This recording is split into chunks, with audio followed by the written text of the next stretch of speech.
bien, pues estamos en otra edición de los ESIstock, hoy con Almudena de la Mata, amiga desde hace mucho tiempo y gran profesional. Bienvenida y muchísimas gracias por estar aquí, Almudena. No, mil gracias a vosotros, estoy feliz.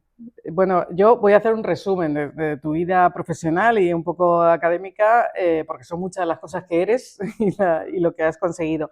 Almudena de la Mata es la fundadora y CEO de Blockchain Intelligence, que es una empresa que analiza el impacto de las tecnologías de blockchain y de la inteligencia artificial en la sociedad. Me decías que además desarrolláis tecnología y hacéis consultoría e incluso formación vinculada con instituciones tan importantes como me estabas contando ahora las Naciones Unidas, que ahora si quieres nos cuentas un poquito más. Es una experta en Derecho, en Economía Digital y impulsora del emprendimiento en España, que hay que ser valiente. Su formación académica, ella es doctora en Derecho por el Max Planck Institute de la Universidad de Hamburgo, licenciada en Derecho por la Universidad de ICADE, entre muchos otros títulos que no vamos a alargar, porque lo importante es lo que nos tienes que decir. Y si te parece, empezamos por el principio. Seguro que lo has contestado muchas veces, pero si nos puedes decir en palabras un poco de divulgación, ¿no? ¿Qué es blockchain y por qué es tan relevante en este momento? A mí me gusta decir que blockchain es como Internet con superpoderes. Porque de una manera funcional al final hace algo parecido como lo que conocemos todos de Internet, que es conectar a distintas partes, peer-to-peer, de parte a parte, sin intermediarios, y nos da muchas más funcionalidades de las que nos da Internet. Nos permite guardar datos de manera segura, con la garantía de que no hayan podido ser modificados, o sea, con garantía de inmutabilidad. Permite generar o utilizar smart contracts que supone la capacidad de automatizar procesos, también de manera segura. Y por último nos permite crear activos digitales, nos permite crear fichas digitales en las cuales podemos introducir cualquier tipo de contenido, una acción, una criptomoneda, una participación de una empresa y transmitirla peer-to-peer, de parte a parte, directamente sin ningún intermediario y de forma absolutamente segura. Y por supuesto, ya que estamos aquí en ESIS, nos dota a todo el sistema de ciberseguridad porque hay muchos puntos en los que esas informaciones, esas actividades y esa transferencia de activos se guarda y eso da mucha resiliencia a la red. Precisamente uno de los puntos que lo has mencionado ya, esa multiplicidad, esa diversificación, ¿no? de puntos hace que sea el sistema en su conjunto sea resiliente. Entonces, la diversificación es una de las palancas fundamentales para diversificar riesgos de una manera evidente e inmediata, ¿no? No concentrar, ¿no? Y efectivamente el blockchain hace eso, ¿no? O sea, esa puede ser una de las mayores contribuciones, luego hablaremos de otras que también has mencionado, pero precisamente esa diversificación, ¿crees que tiene relación con el tema de la seguridad en general de sistemas o de entidades? Sin duda. Al final, blockchain es una base de datos, es un registro, base de datos distribuido. Es decir, tienes la misma base de datos replicada en muchos ordenadores, en muchos puntos de hardware diferentes, conectados entre sí. De manera que todos tienen muchos puntos de relación con otros que tienen la misma información. Si alguno es modificado, si alguno es manipulado, el sistema lo detecta, por ponerlo en palabras sencillas, y lo expulsa, y tenemos garantía de que los que quedan en la red tienen la información inicial, digamos. Son fiables, ¿no? Y son, por tanto, fiables, o la información que está recogida es fiable. Es fiable, quiero matizar ahí, porque uno puede guardar una información falsa en una blockchain, cierto. Lo que no puede es luego modificar. Exacto. ¿No? Nos da garantía de inmutabilidad. No ha mutado, efectivamente, no ha mutado lo que hayas metido, si era veraz o no, eso ya no responde a blockchain, no responde a otra... Y en relación con esto, me gustaría decir también que a veces genera una cierta incertidumbre o una cierta falta de claridad, es que hay muchas redes blockchain, ¿no? A mí me gusta decir que alguno recordará que antes de Internet teníamos las intranets, ¿no? Que eran como pequeñas internets en cada empresa, ¿no? o más acotadas. En blockchain tenemos muchas redes blockchain. Y en ese sentido también, si queremos atender a la ciberseguridad, tenemos que ser conscientes de que cada red tiene una gobernanza, una estructura tecnológica y una estructura de gobierno diferente y, por tanto, también niveles de ciberseguridad diferentes. Hay redes que tienen, pues Bitcoin, 10.000 nodos, 10.000 puntos, 10.000 bases de datos guardadas, replicadas, y otras que tienen 15. Las funcionalidades son distintas, las aplicaciones son distintas, las de 15 pueden tener sentido en determinados contextos, pero la ciberseguridad va a ser también diferente en función de cómo esté construida la red. Entonces, siempre tenemos que preguntar cuando estamos en blockchain o nos ofrecen un producto basado en blockchain, ¿qué red utiliza? Bueno, en realidad es quién forma parte, ¿no?, de ese grupo reducido o de ese grupo más amplio, más reducido, pero que se puede graduar, ¿no?, por parte de quien esté gobernando ese blockchain, ¿no? O sea que a lo mejor nos interesa que las redes, si queremos participar con el público, tengan muchísimos nodos y de una manera muy abierta, o no, o queremos preservar la información que se va a replicar y queremos dar... Son permisionadas, ¿no?, las redes de blockchain en las que tú decides, o alguien, el que gobierna, decide quién puede entrar y quién no, ¿no? O sea, hay públicas, privadas. Las públicas son abiertas, cualquiera puede bajar el código y participar, tanto teniendo un nodo, una réplica de la base de datos entera, o simplemente utilizarla. Las privadas es un club privado, nosotros montamos entre nosotros una red para nuestro propio uso y nosotros generamos esas réplicas entre nosotros. Muchas veces son consorcios empresariales, claro, o sociedades de un mismo holding. O cadenas así de suministro, ¿no? Porque en temas de seguridad está cobrando cada vez más importancia la seguridad a través de la cadena de suministro, ¿no?, teniendo en cuenta que, como siempre se dice en seguridad, la fortaleza de una cadena es la de su eslabón más débil. Entonces, normalmente grandes empresas que tienen proveedores o clientes que son más pequeños y necesitan estar interconectados, bueno, pues hay que mirar, hay que atender a la seguridad de toda la cadena de suministro en su globalidad, ¿no? Entonces, quizá montar un blockchain ayudaría a dejar trazabilidad, ¿no?, que es otro de los puntos en los que todavía no hemos entrado, pero que es otra de las ventajas del blockchain, ¿no? Sí, yo creo que es interesante siempre tener en cuenta que, igual, de la misma manera que lo conocemos de Internet, ¿no?, tenemos que tener conexión a la red, y sobre esa conexión a la red tenemos aplicaciones de agentes privados que nos ofrecen un servicio o que generan un servicio para su propio uso. En blockchain sucede lo mismo. Tenemos redes blockchain, distintas redes blockchain, que podemos elegir para generar nuestro caso de uso. Y, por tanto, hay muchos casos de uso de trazabilidad de la cadena de valor, de la gestión de la cadena de suministros, que cada uno elige la blockchain que más adecuada es para ese caso de uso, y que en el fondo son aplicaciones que corren sobre redes blockchain. La red blockchain lo que nos da es esa interconexión de las partes y ese acceso seguro a los datos y esa posibilidad de automatizar procesos con datos, y también de intercambiar valor, por ejemplo, de terminar en un pago, de que esa relación termine también en una serie de pagos. Monetario. Y para ello podemos utilizar distintas blockchains en función de las necesidades que tengamos, del caso de uso, de los participantes, de muchos elementos. Y también la ventaja es que las distintas partes que utilizan este tipo de aplicaciones no necesitan modificar sus propios sistemas, sino, por decirlo de alguna manera, poner una capa encima de funcionalidad basada en estas redes blockchain que les permite interactuar con todos estos datos, generar estos procesos multiparte muy ordenados y muy automatizados, sin necesidad de hacer grandes cambios tecnológicos internos. O de meter al proveedor hasta la cocina, ¿no?, en tu base de datos. En estos días que estamos hablando especialmente, ¿no?, de geopolítica, ¿no?, y que parece que se ha alterado todo un poco y eso genera incertidumbre, la confianza es uno de los ingredientes absolutamente necesarios para transacciones comerciales, pero te diría que en general, ¿no?, para también nuestras relaciones no comerciales. Y es muy necesaria porque la falta de confianza frena, ¿no?, toda esa actividad, lo estamos viendo, ¿no?, las bolsas caen, todo se altera cuando de pronto no tenemos certidumbre sobre lo que va a ocurrir en el futuro, o sobre quiénes son nuestros aliados, quién dejan de ser nuestros aliados y tenemos que reconfigurar, etc. En este mundo cada vez más incierto, ¿no?, que vivimos, puede ayudar blockchain, quizá generando esa confianza entre las empresas, ¿no?, cómo se relacionan. Sí, yo creo que, por supuesto, genera confianza en los procesos. La confianza es la base de la economía y de cualquier interactuación social al final, ¿no?, incluso interpersonal, pero en la economía es particularmente importante. Entonces, generar estructuras de confianza y de automatismo en la respuesta, Sí. o de predefinición de los procesos, pues yo creo que sí, o sea, tiene un impacto decisivo en el desarrollo económico, sin duda, sí. Ujú.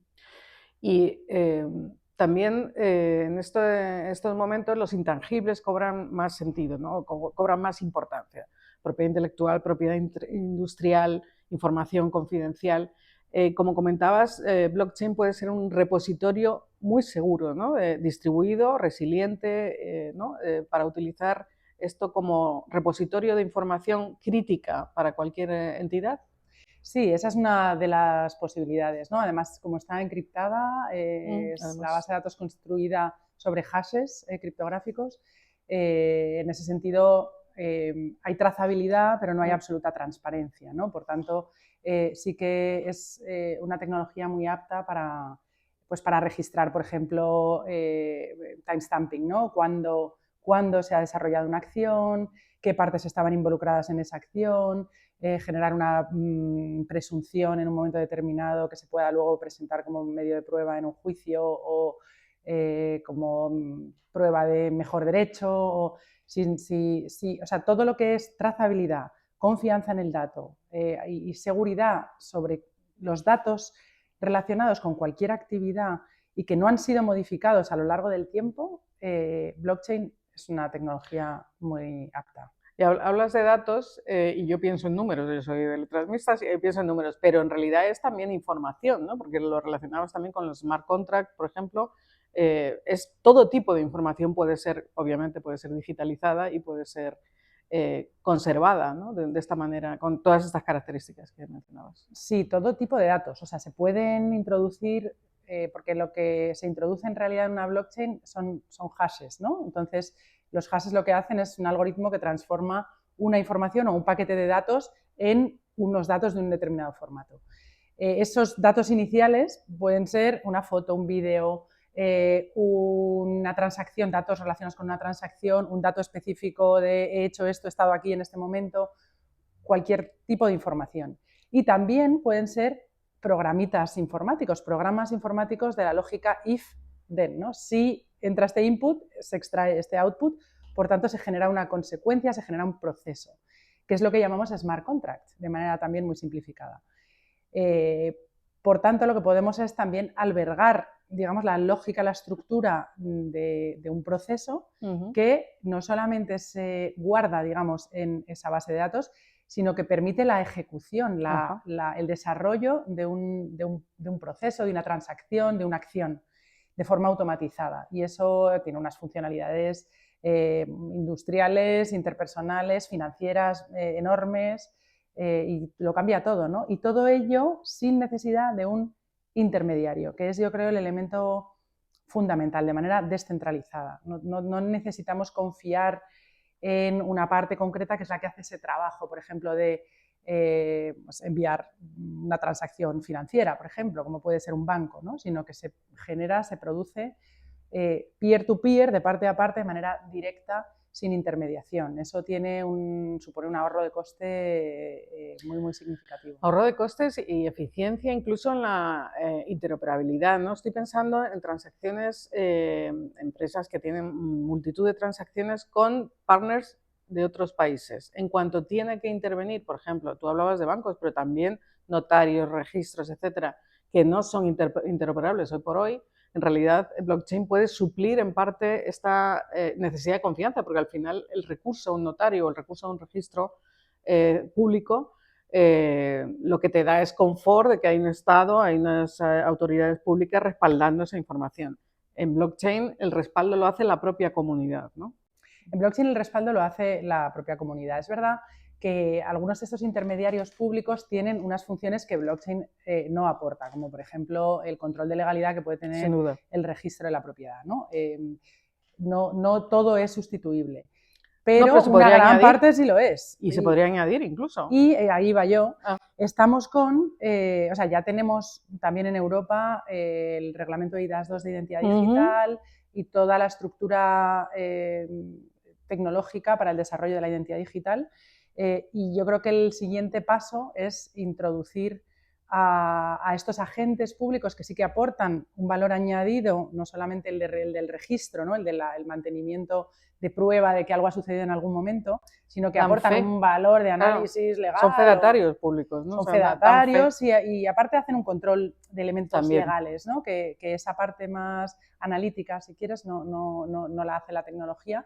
Esa se puede añadir de manera automática, digital, y nosotros hacemos, por ejemplo, mira, ayer en la formación que tenemos de blockchain, los incluso juristas programan un smart contract y hacemos un contrato de compraventa de un inmueble con llamada al registro y llamada al notario, es decir, pidiendo vía smart contract al registro y al notario que hagan determinadas acciones, y eso se puede hacer a distancia con garantía de todo el proceso y con su identidad digital vinculada a ese proceso y a ese análisis y a esa participación. Y sin necesidad de esperar que se hagan interoperables los sistemas tradicionales, ¿no? Que eso lleva más tiempo, más esfuerzo y a veces es imposible, ¿no? Me mencionabas antes que acabas de venir de Latinoamérica. Cuéntanos esas colaboraciones que creo que son muy interesantes con gobiernos latinoamericanos. Sí, nosotros estamos apoyando en este momento 7 gobiernos y la estructura de instituciones públicas en Latinoamérica. En primer lugar, desarrollamos un diagnóstico de su situación regulatoria en relación con activos digitales, criptoactivos, también un poco con la política de tecnología blockchain, y les estamos ayudando a desarrollar normativa para generar un sistema sólido y solvente que les permita utilizar esta tecnología, sobre todo en el ámbito de los activos digitales. Sí, pero activos digitales que no solo son criptomonedas, ¿no? No solo esto son vamos a dejarlo claro, esto podría ser el titular. Blockchain no es exactamente igual que Bitcoin, no es mucho más que Bitcoin, ¿no? Exacto, exacto. Es una aplicación, Bitcoin es una red blockchain que además tiene un activo digital, una criptomoneda, ¿no? Una de esas fichas digitales que decía yo antes que se pueden transmitir de parte a parte, y esas fichas digitales pues pueden tener un valor que no está respaldado específicamente por nada, o que tiene un respaldo a lo mejor más inmaterial, pues creencia en la red o creencia en el valor de la tecnología, ¿no? Valor, sí. O puede estar relacionado con un activo digital, por ejemplo, una moneda fiat, una moneda tradicional, o con un paquete de inversión mixto que lo representa, o con una acción, o con una participación, o con una foto, los llamados non-fungible tokens, NFTs, que representan un activo de propiedad intelectual, ¿no? O con un derecho de alquiler. O con un montón de cosas, cualquier derecho que se pueda representar en un token, ¿no? En ese sentido, también tenemos en Europa la normativa del Pilot Regime que permite utilizar blockchains, redes descentralizadas, DLTs o blockchains, para generar mercados de bienes mobiliarios, o sea, un poco alternativa a la bolsa, a bolsas y mercados, ¿no? Para intercambiar estos valores negociables, ¿no? Eso es también todo otro mundo que aporta mucho valor a la financiación empresarial, porque nos permite apalancar, claro, te permite realizar transacciones sobre activos que tienes, ¿no? Claro, movilizarlo, ¿no? Al final. Fenomenal. ¿Nos quieres comentar algo sobre la colaboración con Naciones Unidas? Naciones Unidas nos ha pedido que acompañemos a varios gobiernos en la elaboración de políticas de financiación contra la financiación del terrorismo y el blanqueo de capitales con criptomonedas, que hay que decir que es bastante poco relevante en relación con lo que se hace en estas materias con dinero tradicional, con dinero fiat, pero aún así preocupa porque las características de los activos digitales, como la flexibilidad para volar de un país a otro, para hacer transacciones inmediatas, para no tener intermediarios. No dejar rastro. No dejar rastro sí que se deja porque hay trazabilidad, pero bueno, a lo mejor ser más difíciles de identificar las partes que están vinculadas con esas transacciones. Hay una serie de elementos que han preocupado, digamos, pues a instituciones como el GAFI, que es la institución internacional que se dedica al blanqueo de capitales, a UNODC, a la Oficina de Naciones Unidas contra la Droga y el Delito, y entonces estamos tratando de trabajar a nivel internacional para que haya una armonización en cuanto al diseño regulatorio y también de políticas de supervisión, para que haya un mayor control sobre las transacciones con criptomonedas que puedan estar siendo utilizadas para financiación del terrorismo y blanqueo de capitales. Muy bonito, la verdad. Fenomenal, enhorabuena. Muchísimas gracias. Pues yo creo que con esto hemos cubierto un montón de temas, espero que haya sido interesante y muchísimas gracias, Almudena. Yo me quedo contigo mucho más, si Venga, quieres. seguimos. Gracias a vosotros.